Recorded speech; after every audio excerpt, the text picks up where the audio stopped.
जी राजा साहब। शुक्रिया जनाब स्पीकर। जनाब स्पीकर, बहुत सारी वजूहात की वजह से मैं आजकल बहुत कम फ्लोर लेता हूं और मेरी हमेशा ये ख्वाहिश रही है कि ये हाउस जो है इसका तकद्दुस, इसकी इज़्ज़त और तौकीर जो है वो हो, और इसकी इज़्ज़त और तौकीर उसी वक्त होगी जब यहाँ पर बैठा हुआ हर शख्स, हर ऑनरेबल मेंबर जो है वो न सिर्फ इस बात को समझे बल्कि दिल से ये तस्लीम करे कि ये पाकिस्तान का सबसे बड़ा हाउस है, पाकिस्तान का सबसे बड़ा इदारा है, it's mother of all institutions, और इसमें हम जो भी बात करें वो बड़ी ज़िम्मेदारी के साथ करें। खाली नंबर टांकने के लिए, खाली जवाब करने के लिए, या किसी का चेहरा नोचने के लिए, या इसका माहौल ख़राब करने के लिए अगर कोई बात करता है, किसी तरफ से भी करता है, तो मैं समझता हूँ वो किसी तौर पर भी जायज़ नहीं है और ये वतीरा अभी हमें बदलना होगा। जनाब स्पीकर, आज मेरी जमात के चेयरमैन ने जो बातें की, उस पर जिस तरह का reaction leader of the opposition की तरफ से आया, उसकी तवक्को मैं हरगिज़ नहीं कर रहा था। अब तो हम सब कोई ऐसा लगता है जैसे कोई फोड़े बन गए, इतने दुखी हैं सारे, इतने फोड़े बने हुए हैं, इतने मैं समझता हूँ कि हम लोग, इतनी हमारे में अभी बर्दाश्त ही नहीं है कि कम अज़ कम तरीके से, सलीके से समझें तो सही कि बात क्या है और फिर उस बात का जवाब दिया जाए। मैं किसी की ज़ात की बात नहीं करूँगा, मैं लीडर ऑफ द अपोजिशन की इज्जत करता हूँ। जो भी लीडर ऑफ द अपोजिशन इस हाउस में है वो काबिल एहतराम है, इतना ही काबिल एहतराम है जितना leader of the house. Chairman साहब ने ये कहा, चेयरमैन बिलावल भुट्टो जरदारी साहब ने, और मैं खुद ये चीज़ नोट कर रहा था कि पिछले 3-4 दिनों से जो यहाँ पर सेशन हो रहे, जिस तरह की बातें हो रही, हम शायद किसी बेहतरी की तरफ जा रहे हैं। कम से कम मैं ये समझ रहा था कि बहुत ये खुशाइंद बात कि जब आपने, जिस तरह ख्वाजा आसिफ साहब ने कहा कि जब कमेटी की बात हुई, माहौल को बेहतर करने की बात हुई, पार्लियामान के अंदर जो अगर कोई आया, किसी ने यहाँ से लोगों को गिरफ्तार किया, सब ने क्रॉस दी लाइन जो है उसको कंडेम किया, उसके बारे में अपने तासुफ और तहफ़्फ़ुज़ात का इजहार किया। तो मैं ये समझ रहा था कि हालात शायद बेहतरी की तरफ जा रहे, और चेयरमैन साहब ने आकर सिर्फ आपसे ये सवाल किया कि जब के माहौल बेहतर हो रहा था, उस माहौल में ये जो ट्वीट आया है, जो बयान आया है, इसकी तहकीक होनी चाहिए कि क्या आपके बानी चेयरमैन ने, पार्टी के बानी ने ये बयान दिया है या नहीं है। अगर ये बयान नहीं दिया उन्होंने, और अगर ये कोई बयान आया है तो ये कोई साजिश हो सकती है। तो आपने तो ये बात बतानी थी ना कि क्या ये ट्वीट जो उन्होंने दिया इतना लंबा चौड़ा, जिसको पढ़कर मेरे जैसा भी ये शख्स समझने पर मजबूर हो गया है कि ये ट्वीट किसी ऐसे शख्स ने किया है जो इस मुल्क में अमन नहीं चाहता, जो इस मुल्क में जमहूरियत नहीं चाहता, जो इस मुल्क में पार्लियामान की बालादस्ती नहीं चाहता, जो इस मुल्क में तबाही चाहता है, जो इस मुल्क में बर्बादी चाहता है। मेरे जैसा शख्स भी इस उम्र में आकर ये कन्विंस होता है कि एक ट्वीट कौन कर सकता है। क्या कोई मुहिब्बे वतन ये ट्वीट कर सकता है? क्या कोई मुहिब्बे वतन जो है वो अपने इदारों की तज़हीक कर सकता है?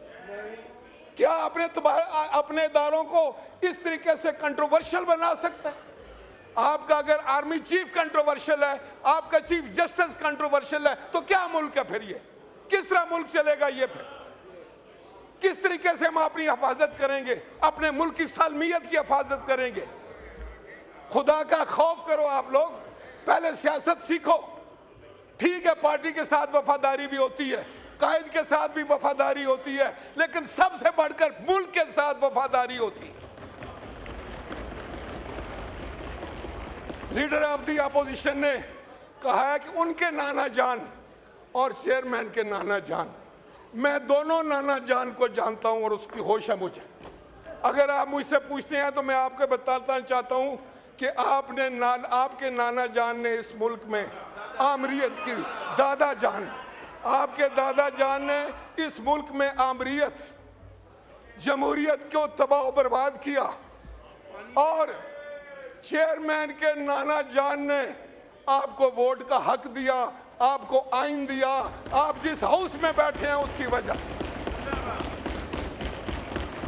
आपके दादा जान को पाकिस्तान की आवाम ने इक़्तिदार से अलग कर दिया, और वो शख्स जो इनका नाना था वो उसने फांसी का फंदा कबूल किया चूम कर, और जमहूरियत के लिए, आज़ादी के लिए, पार्लियामेंट और आइन के लिए उसने किसी के सामने सर नहीं झुकाया। आज जो कुछ भी है, आज अगर इस हाउस के पास कुछ इख्तियारात हैं जो जनरल मुशर्रफ ने छीन लिए थे, तो वो इख्तियारात चेयरमैन बिलावल भुट्टो के वालिद गिरामी आसफ अली जरदारी की वजह से। मैंने आपकी 2-3 नस्लों के साथ सियासत की, मुझे इल्म है कि यहां क्या क्या होता रहा है, लेकिन खुदा के लिए आप भी समझ जाओ, आप जिस डगर पर चल रहे हैं वो खतरनाक है। चेयरमैन ने आपको यही बताया है कि जिस तरफ आपका रुख है, जिस सड़क पर आप जाना चाहते हैं, वो तबाही और बर्बादी है। उसमें आपको कुछ नहीं मिलेगा, बल्कि आप मुजरम होंगे इस मुल्क के, इस जमहूरियत के और इस पार्लियामान के। क्या आपको इतनी सारी बात समझ नहीं आती? क्या आप इतनी सारी बात समझने की अकल नहीं रखते? अब मैं नहीं कह रहा कि आप क्या करते रहे और आपके साथ क्या हो रहा है। आपका यही चेयरमैन कहता था कि फलां को मैं मूंछों से पकड़कर जेल में डाल दूंगा। आपका यही चेयरमैन कहता था कि कल तुम चलो, परसों ये भी जाएगा और मैं डालूंगा। वो ये नहीं कहता था कि नायब से डलवाऊंगा। यार खुदा का खौफ करो, इस मुल्क को तुम लोगों ने क्या बना दिया है, इसके माहौल को तुमने पूरा गंदा कर दिया है, इस सियासत को तुमने काला कर दिया। अब कहां जाएगा पाकिस्तान? इसलिए मैं कहता हूं कि पाकिस्तान के 25 करोड़ लोगों को अब मैं समझता हूं मुस्तैद होकर खड़ा होना पड़ेगा। और ये जो आप सियासत में गंद लेकर आए हैं और बाज नहीं आ रहे, मैंने हर मुमकिन कोशिश की।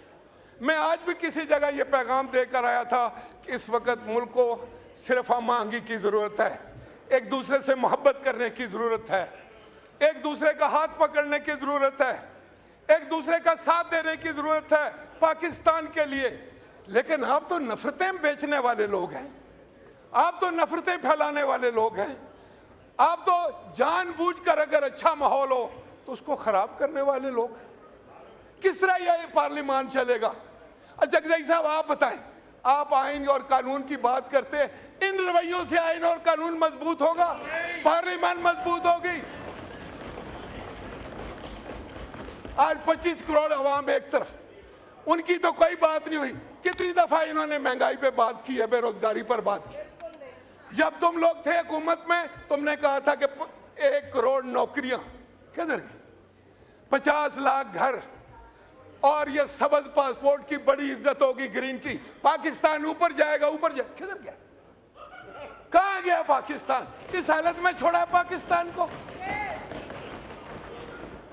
याद रखो, याद रखो, अगर आप इसका माहौल खराब करेंगे, हाउस का, पाकिस्तान का माहौल खराब करेंगे। आपको शायद ये वहम हो गया है कि आपने 9 मई का इतना बड़ा सानिया किया, आपने हमारे शहीदों की तज़हीक की। मैं सबसे ज्यादा दुखी हूं कि मैं ये समझता हूं, मेरा ये कहना है कि हम जो लोग हैं, हम पाकिस्तान का बाजुए शमशीर जन है। हमारे सीने पर, मेरी तहसील के सीने पे 2 निशाने हैदर, कैप्टन मोहम्मद सरवर शहीद और सवार मोहम्मद हुसैन शहीद। आपने हमारे शहीदों की तज़हीक की, उनकी बेइज्जती की और तुम अपने आप को पाकिस्तानी कहलवाते हो। तो हम बैठ जाओ।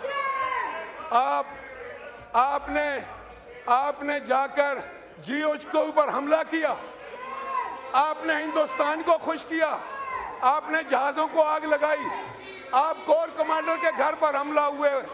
याद रखें, पाकिस्तान के 25 करोड़ लोग, सुने मेरी बात, पाकिस्तान के 25 करोड़ लोग अपनी अफवाज पाकिस्तान के पीछे चट्टान की तरह खड़े। हम खड़े, हम अपने आर्मी चीफ की तस्दीक नहीं करने देंगे, हम अपने चीफ जस्टिस की तस्दीक नहीं करने देंगे।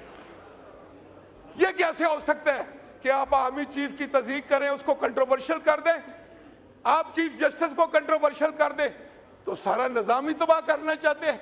इससे बढ़कर पाकिस्तान के खिलाफ कौन सा साजिश हो? किसकी बोली बोलते हो तुम लोग? आज आपको जवाब देना पड़ेगा, हम पूछेंगे।